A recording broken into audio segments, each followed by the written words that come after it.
Oi! Então, vamos continuar o estudo. Eu acabei me descuidando e continuei o estudo, mas não postei os vídeos. Mas agora vou postar todos, inclusive esse. Capaz de o gato aparecer aqui. 127, capítulo 8 do livro dos médiuns. A gente tava falando sobre...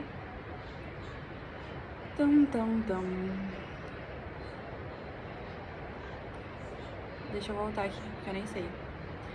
O vestuário dos espíritos, é verdade. O que eles vestem e por que, tipo, da onde vêm as roupas deles, porque as nossas roupas vêm dos animais, vem de toda uma produção, e é dos espíritos, né, de onde vem. Então, agora ele tinha ele tinha aberto um novo item que era a pneumatografia, que é a escrita direta, que a gente vai tentar entender o que é.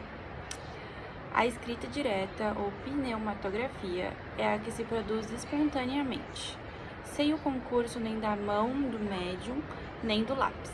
Basta tomar-se de uma folha de papel em branco, o que se pode fazer com todas as precauções necessárias para se ter a clareza da ausência de qualquer fraude, dobrá-la e depositá-la em qualquer parte numa gaveta, ou simplesmente sobre um móvel. Feito isso, se a pessoa estiver nas devidas condições, ao cabo de mais ou menos longo tempo, serão traçados no papel letras, sinais diversos, palavras, frases e até dissertações, as mais às vezes com uma substância acinzentada, análoga à plumbagina, doutras vezes com lápis vermelho, tinta comum e mesmo tinta de imprimir.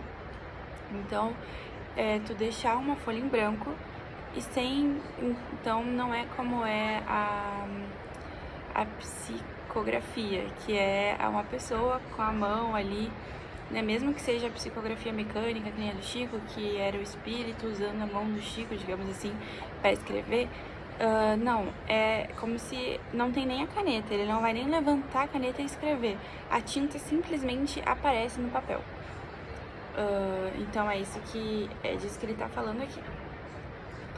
Eis o fato em toda sua simplicidade e cuja reprodução, se bem pouco comum, não é, contudo, muito rara, porquanto pessoas há que a obtêm com grande facilidade. Se ao papel se juntasse um lápis, poder-se-ia supor que o espírito se servira deste para escrever, mas desde que o papel é deixado inteiramente só, evidente se torna que a escrita se formou por meio de uma matéria depositada sobre ele. De onde tirou o espírito essa matéria? Tal o problema, a cuja solução fomos levados pela caixa de rapé, a que há pouco nos referimos. A caixa de rapé é do capítulo anterior, que falava sobre uma moça que estava doente, e aí apareceu um senhor conhecido, né, para ela, um senhor encarnado, com uma caixa de rapé. E aí, não só ele estava vestido, como ele tinha um objeto junto com ele, né? Então, da onde surgiu aquele objeto? Porque aquele objeto não era o mesmo que ele usava, porque apareceu ali do nada, né? Tá. 128. Foi o Espírito São Luís quem nos deu essa solução mediante as respostas seguintes. Primeira, citamos um caso de aparição do espírito de uma pessoa viva. Esse espírito tinha uma caixa de rapé, do qual tomava pitadas. Experimentava ele a sensação que experimenta o indivíduo que faz o mesmo? Resposta, não. Aquela caixa, então, o espírito usando o rapé ali, não tem a mesma sensação que uma pessoa usando um rapé. Então, eu tomando suco no plano espiritual não tenho a mesma sensação que eu encarnada tenho ao tomar um suco.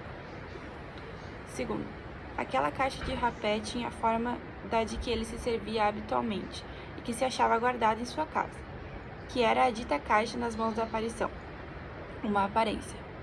Era para que a circunstância fosse notada como realmente foi, e não tomassem a aparição por uma alucinação devido ao estado de saúde da vidente.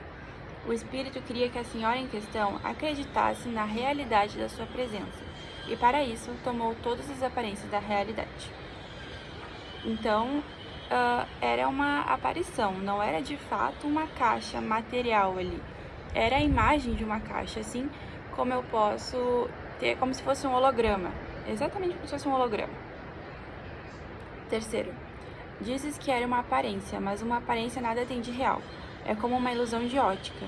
Desejáramos saber se aquela caixa de rapé era apenas uma imagem sem realidade ou se nela havia alguma coisa de material.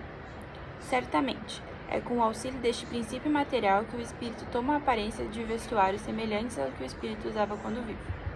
Nota. É evidente que a palavra aparência deve ser aqui tomada no sentido de aspecto e imitação. A caixa de rapé real não estava lá. A que o espírito deixava ver era apenas a representação daquela. Era, pois, com relação ao original, uma simples aparência, embora formada de um princípio material. A experiência ensina que nem sempre se deve dar significado literal a certas expressões de que usam os espíritos.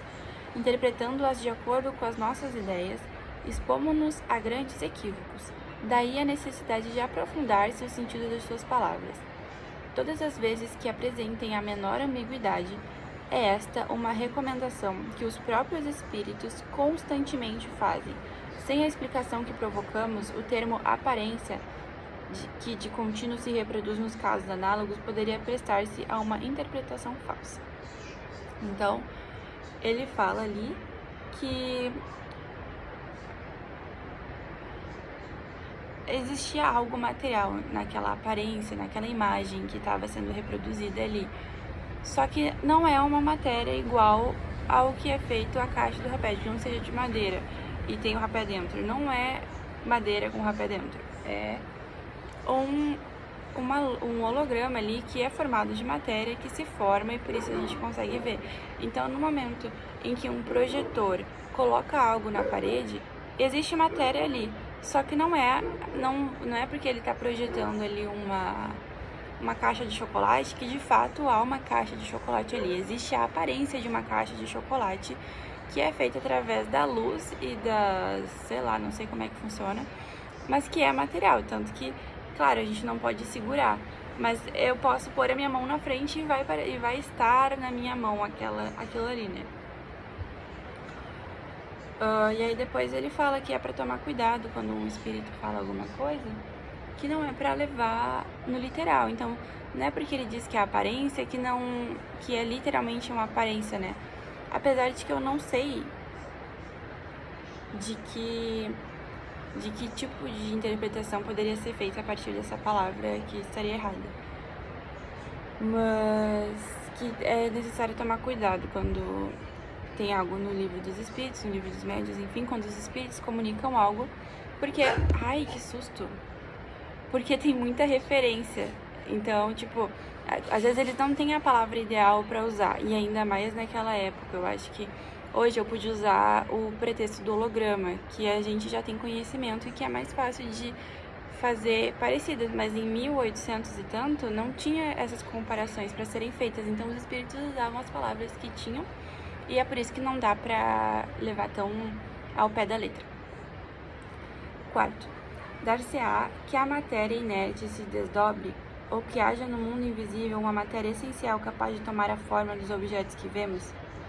Numa palavra, terão estes um duplo etéreo no mundo invisível, como os homens são nele representados pelos espíritos? Então tá falando assim, toda a matéria tem um perispírito, digamos assim, que tudo que é material existe no plano espiritual de forma etérea, ou seja, ele tem exatamente como um perispírito, que é a gente, só que do plano espiritual, tipo, o nosso corpo do plano espiritual. As coisas materiais teriam um corpo no plano espiritual também? Aí ele fala, não é assim que as coisas se passam. Sobre os elementos materiais disseminados por todos os pontos do espaço, na vossa atmosfera, têm os espíritos um poder e que estáis longe de suspeitar. Podem, pois, eles concentrar a sua vontade, esses elementos, e dar-lhes a forma aparente que corresponde à dos objetos materiais. Então, foi o que eu falei.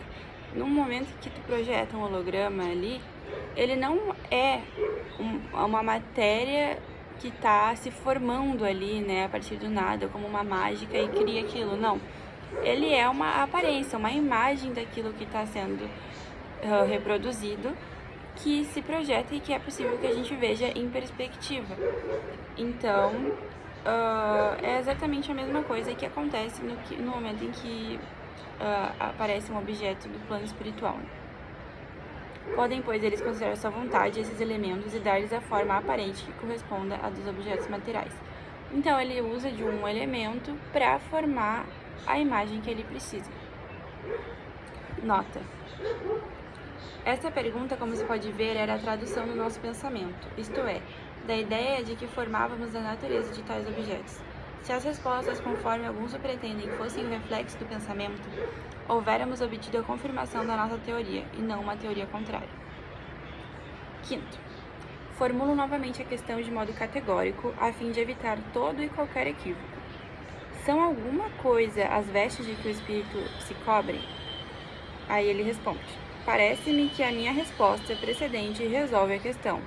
Não sabes que o próprio perispírito é alguma coisa?